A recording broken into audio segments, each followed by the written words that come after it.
was Elvis like? He was a real person. Real man. Yeah, he was a real person. Yeah. He loved people, but he had issues just like everybody else. Yeah. He wasn't a perfect man. He would go to the swimming pool. I'd go set the pool up for him. Before she passed away, the maid at Graceland who worked there for 10 years, Elvis Presley's personal life is finally open. She broke her silence and what, she said, is making fans shake with shock waves. He had taught her how to do things everywhere that he did want her to be, and it hurt him when she left. Nancy Rooks didn't say anything for years, no talks with no drama. But in her last months, she finally spoke up. What she said about Elvis's death hours doesn't match the story we all know been called, the rock and roll king. There's something behind those Graceland Pictures walls. This isn't just a wild guess, story from someone who was there. There, she changes her story. Everything the woman who lived in the house walls before the trips the velvet ropes Graceland was just a house lived in that was messy, bright, and in the middle of that house was a woman few people outside of the Presley circle knew their names. Nancy Rooks said she didn't wear studded shoes. Didn't sing a note. And she showed up in a newspaper, but for 10 important years from 1967 until he died in 1977, and even after that, Nancy was of the private life that no one saw to see that she wasn't hired by Hollywood or links to famous people. Nancy got into Graceland with the help of chance, a short-term job through an agency, a one-time job to help out while someone else was sick, but Vernon Presley did notice something about her work ethics, her calm appearance, and to her keep what started out as a one-time favor changed into a full-time job inside one of the United States' most well-known houses she was only meant to clean at first. Though that quickly grew, Nancy became the cook who makes Elvis's food, often favorite Southern style, serves fruit and peanut butter bread, fried pickles, meatballs, and she made cornbread all the time around midnight because Elvis wasn't going to die on someone else's time. He'd wake up late, dinner and party late at night, and Nancy changed her life to fit that beat. The shift usually began at 5 p.m. with food for Elvis and sped by. Elvis would show up at midnight, down barefoot or in shoes with hair still. If he wants to be messy, he can smile or be quiet. Mood, but she didn't just feed the man, she saw him, not the king or the statue. The man who looked like Elvis Presley lounged around in clothes and had wants, who asked for simple things. If you asked, got any peach cobbler, wanted to be alone sometimes, and sometimes they wanted to be left. Nancy was one of the few people who were by herself. I knew the difference, and maybe his trust came from the fact that she saw the long line of people who came through, celebrities, lovers and bodyguards, friends from her old neighborhood, saw how many people tried to make him happy, how many people relied on him, but she also saw how worn out he looked when the crowd was gone. Were nights when the house very quiet, and he would ask her to sing a song with him and Minnie. May grandmother didn't do anything but sing in peace, and the Nancy in the kitchen didn't talk about other people. She didn't tell stories even when other people are making money. When asked about Elvis, she didn't say anything. When fans wrote to her and asked what she replied, he was really like kindness, but he never went too far. He was nice, she'd say. He was funny, was kind, and that was usually it.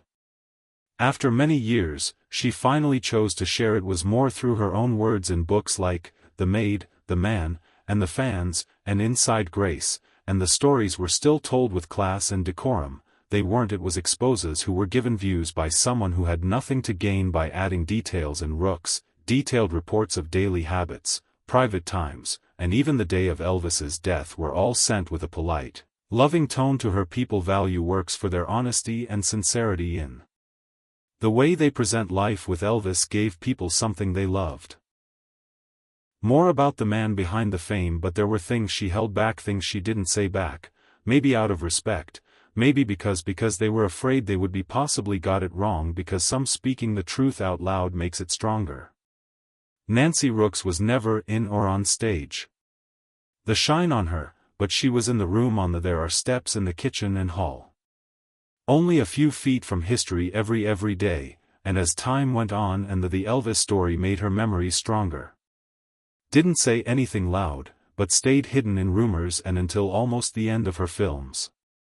In her life, she chose to open that door just a little and finally say something that the world didn't expect to hear. The last days at Graceland in the summer of 1977. Graceland was in a different mood now.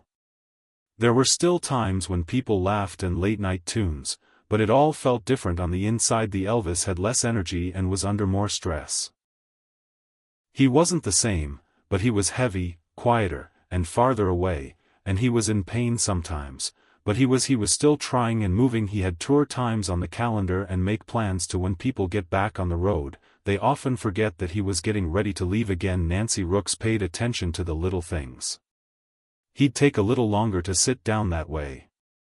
The way his hunger came and went. Some nights they want full meals, other nights when all they wanted was water or juice. The bathroom upstairs had turned into a no one else could be his secret sanctuary. Woke him up there unless absolutely important. But the staff still saw it wasn't just how long he'd stay inside to be alone, it was where he'd go. Elvis had always been alone and out of reach. Strange habits. His sleep cycle was known for being upside down. He'd be awake at 3 o'clock, watch TV or play racquetball in the morning. I was asleep when the sun came up. Took on that rhythm. She'd often find herself making breakfast at midnight or making dinner while most people making their coffee in the morning. But things got even worse in those last days. Not predictable. He was antsy one minute and making fun of a friend, running quickly through the halls the next day deep in thought, as if something the day before he died, pulling at him. Rate ball was played by Elvis at Graceland Court. That point has been brought up again, so it's often become part of the official date, but what's less often talked about is how normal that day seemed. Everyone in the house thought he wasn't there. He wasn't asleep because he was in bed, but he was moving around, smiling, and sweating from the having game talks with guardians coming and going. It didn't look like the kitchen the day before a death, and that may be why so badly did Nancy remember the early in the morning of August 16th. He had just come back from racquetball, standing on the steps outside the kitchen, but being aware, she gave him food. Like, "You want something to eat, Mr. Elvis?" she asked. He shook his head. "No. I don't want to eat anything right now. I only want to sleep, but I'd like to have some water," which is when she asked Pauline to bring him some that are made of plastic. A bottle you'd normally use for orange juice. It was the kind with a handle on the side. An easy moment, but Pauline too thought about how Elvis grabbed he drank water like he hadn't in a long time. Months quickly, like a man thirsty.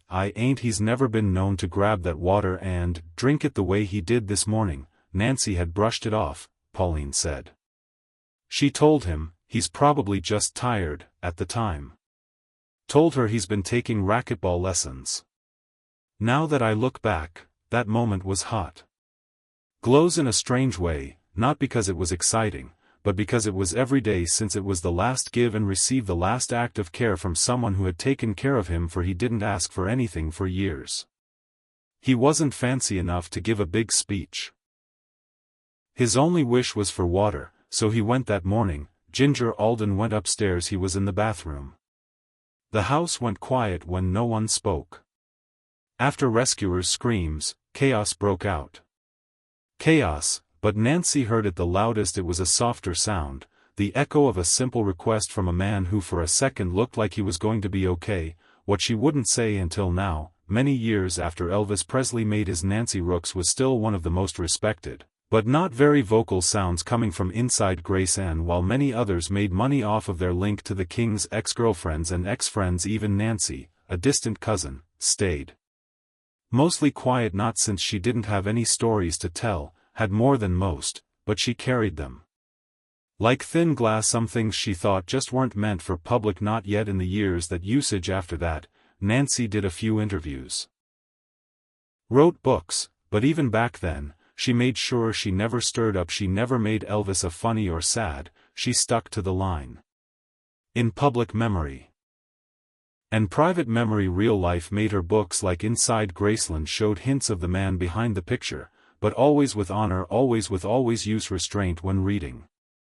Left with happy memories, not talk about how she had no bills and nothing to prove to even the score, but behind closed walls, Nancy never wrote down things, she never shared their thoughts on TV that ate away at her patterns that didn't make sense things Elvis said that she couldn't forget, and over time, those details began to take on a new form. Because she wanted fame all of a sudden, but because she felt like time was running out her, because she knew no one else who was really there and was going to speak up. Nancy grew more in her last years. Friends who knew her well said she would sometimes hint at things people Elvis I didn't know. Not once did she say it with anger. With a calm she began to talk about the pills right away. Being more open about how many there were a lot of the time. He didn't hurt them, but steps by steps, even though Elvis had doctors around him, he didn't always feel he felt like he was getting help. Was being watched over. Nancy never said Elvis wanted to die, and she told him he had to. Didn't, but she thought she did. Important, she said he wasn't gone because she was wrong.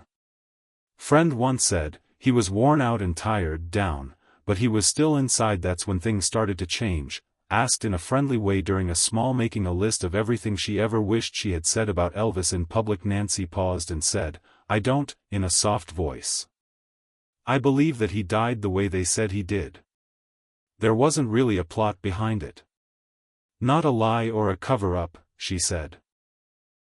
Faked death, but she was going to say something more than what the story people had been told for decades, that Elvis just fell apart from drugs and poverty. Health forgot to do something that took away from the depth of a man who had been having a hard time. But who else making plans, who was thinking about clean, who had only talked a few days before about starting over in private and quietly. These are far away from Graceland on. Nancy had never said those things to the public, but in the months before she death, she started to let one person in. Said it was a peaceful release, like she 45 years of holding her breath and she could finally let out a breath. I've never tried to change the past, but what she did offer in a gentle and polite way. One more layer and the last piece of the puzzle, a whisper in the book's edges story. Everyone thought they knew what she said next, in her own words, would change how we remember Elvis. What did Elvis Presley do in his last hours? Before she died, Nancy said it wasn't at the news conference. It wasn't a hit, wasn't even meant for everyone. But in a short chat record, Nancy died just a few months ago. Rooks was Elvis Presley's maid cook for a long time. And finally a credible witness said what she had never been brave enough to say. With her age makes her voice softer but sharper. She talked about her memory in a shocking way. Elvis wasn't what people think he was. He wasn't a lost soul who was ready to die. He didn't die the way they said he would. He did that for decades. Nancy had never asked questions with Grace as she stirred the pot. She was called the quiet one, faithful one, but this time things changed. Maybe it was the awareness of how close her death was, maybe it and the fact that she had died so a lot of the others, or maybe, as she put it herself, it's about time she started by telling that story again. Only last morning this time. There was more weight behind the he didn't say much. He just asked for. He drank water, not food. He felt like he hadn't had anything in days. That made me think, she said. He was tired. Yes, but he had a look in his eyes that morning, as if he wanted to start over. Don't give up, and then it came out. I always told him. He turned the room still. Was sick, but I'm telling you now, Elvis was not ready to die. With those she was with leaned in, not sure if they could hear her right, but she moved more slowly now. This is what he meant, getting away from people, from the noise, from being Elvis. He told me once, not long ago. I wish I could just be, before he died, a man again, just a man somewhere quiet. You don't say that if you've. Nancy also said something about giving up. A lot of people missed the stack of books. Elvis kept a lot of them upstairs. Religion, health, and even personal change that he was looking for. This is not the answer in pills, she said. Any longer. He was beginning to see how he had been handled and controlled for a lot of it. She didn't act like he wasn't having a hard time. He was in pain, she said, and he had been hurt by people he believed in and tired. He was swollen. She had. I'm not saying he was on all those drugs. That's fine, but I say he tried that. It didn't matter how loud her words were. They say he overdosed, but I not only did I think he was tired, in a physical and mental way, that makes a that was different. He wasn't careless. He wasn't high that morning, he just wanted in her sleep. She told him one more story. Something she had never told anyone else. He asked me a few days before he died if I thought people could start over. He replied, sure, if they want to. Maybe I'll wake up one day, leave all of this alone and go away. Smiled as if he were half joking and half serious. Some parts of me wonder if he meant those who that day heard her talk say her tone wasn't showy or mean.